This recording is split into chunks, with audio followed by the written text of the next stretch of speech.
Les gars, on a déjà signé. J'ai l'honneur,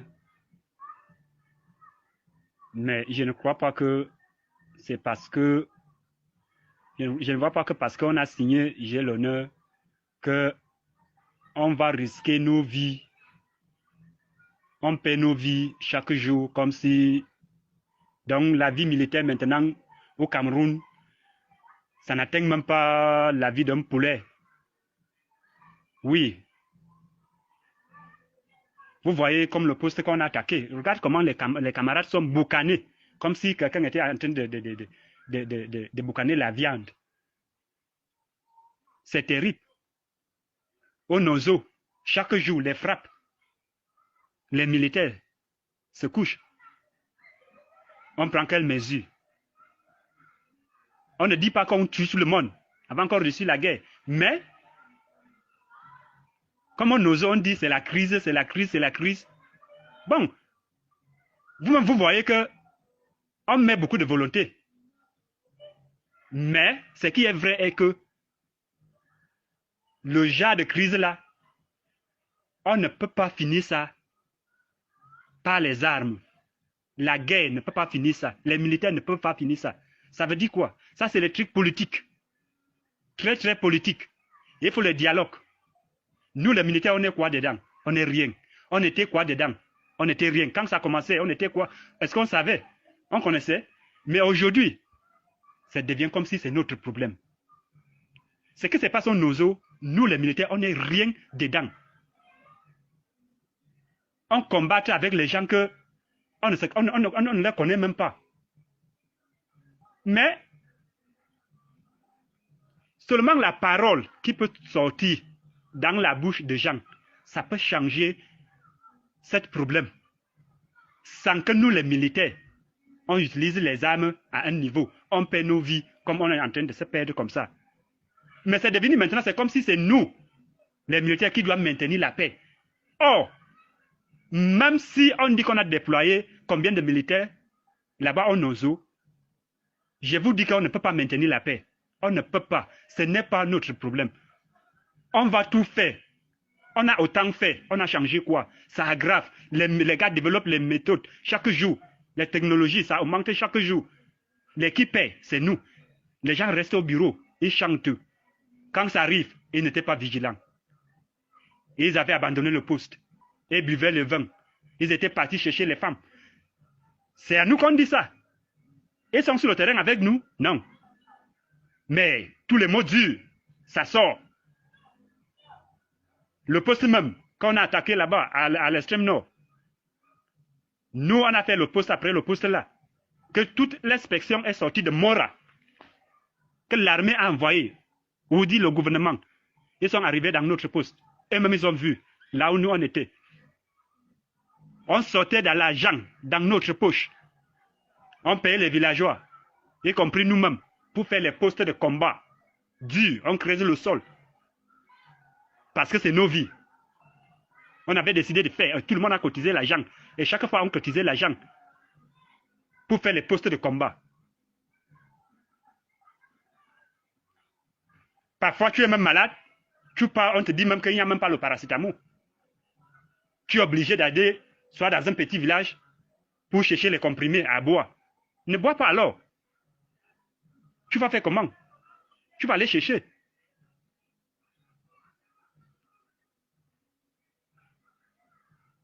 Les officiers qui nous disent que non, on n'a pas besoin de l'arme lourde parce qu'on nous a doté les armes et les 4x4 bois chargés. Donc même si Boko Haram arrive, on peut tenir Boko Haram. C'est ce qu'ils nous disaient le jour-là. Quand on a demandé l'arme lourde, dit que non, vous avez 4x4 bois chargés. Vous pouvez tenir Boko Haram. On est combien d'abord dans le poste? Un poste de combat, on n'a pas. Avec trop de menaces, je vous dis vrai, on a cotisé l'argent, on cotisait l'argent chaque fois pour faire les postes et pour renouveler les postes de combat dans nos poches. On a même demandé des postes de combat. Ils nous ont dit quoi? On va voir. Mais quand si c'est pour menacer les gens, si c'est pour envoyer les gens en prison, les gens sont forts. En tout cas, les enfants ne sont pas en brousse. Eux-mêmes, nous ne sommes pas en brousse avec eux. Ils ne connaissent même pas comment ça se passe. Tout le monde lit dans les journaux. Ils voient à la télé. Tout le monde maîtrise déjà. Quand ils viennent nous parler, c'est comme si on dormait là-bas à l'extrême nord avec eux.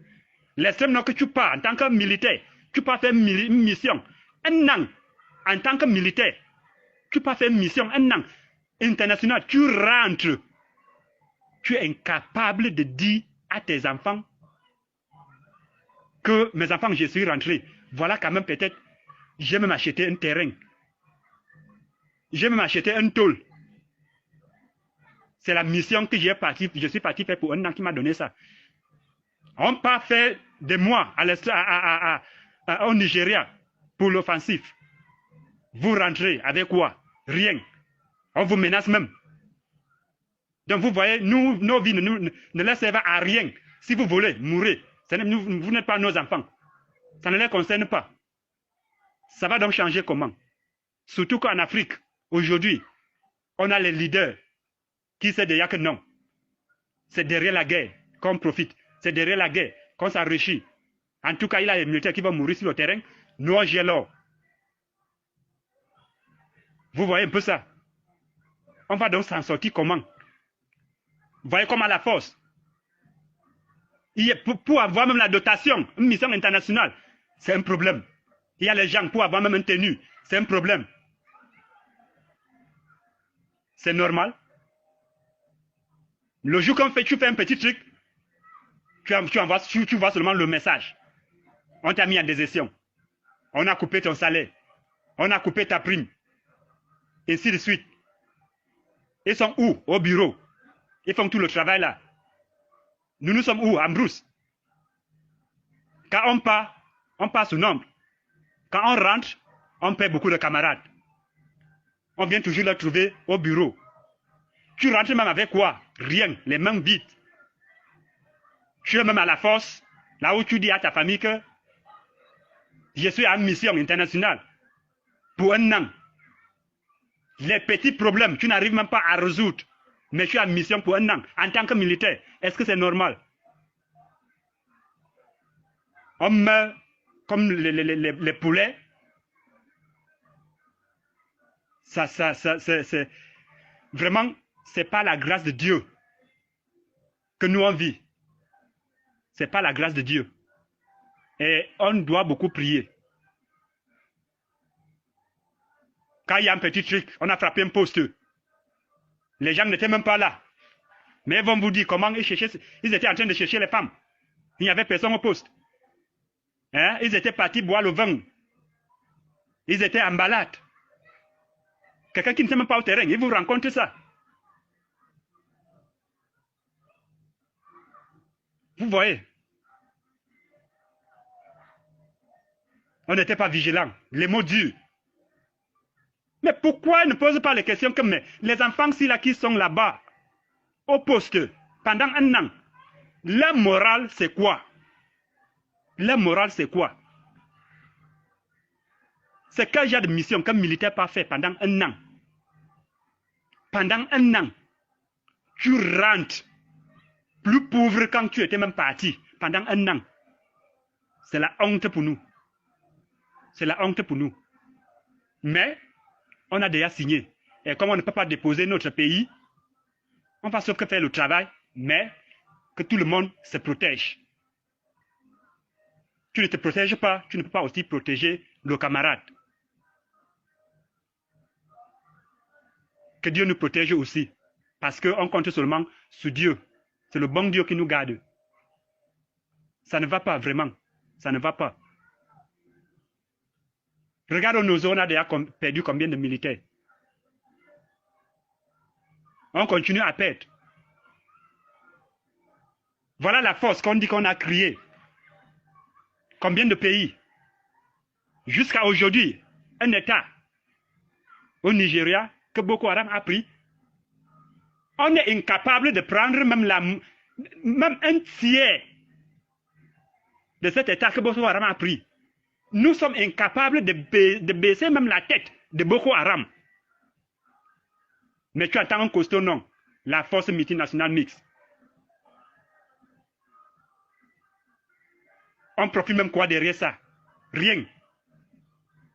Mais quand on rentre, on paie les camarades. Tu es même malade en plus. Pourquoi on vient te chercher même? C'est un problème. Mais le jour qu'on attend que oui, on a frappé, ils sont morts. Tu vas voir une commission qui vient là-bas. Et la CEMIL, et la gendarmerie. On entend le chef de poste. On fait ceci, cela. Tu es déjà parti, tu es déjà parti. Pourquoi les mêmes gens ne viennent pas aussi au terrain pour voir que non?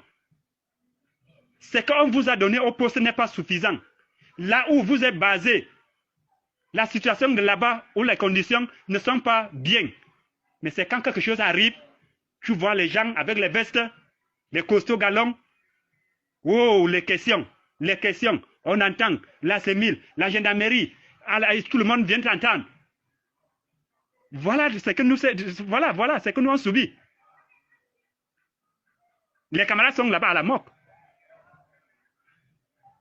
Chaque jour, on perd les hommes.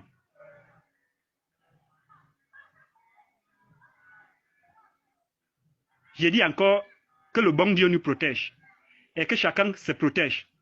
Tu te protèges, tu serais aussi capable de protéger ton camarade qui est à côté de vous et qu'on ne perd pas le moral. Je n'ai jamais suivi quelqu'un demander que voilà votre moral, c'est comment? Vous êtes à la force là, à la fin, vous êtes même rentré comment? Rien. Ça part même où? On ne sait pas. Qui gère même ça? On ne sait pas. On ne fait que mourir. On meurt pour qui? Pour notre pays. Mais, c'est bizarre. C'est bizarre. On tient seulement fort, les gars. On tient seulement fort. On a déjà signé. On reste toujours militaire. Ça va aller. Ça va aller. Un jour. Dieu va, si la guerre là va finir, ok.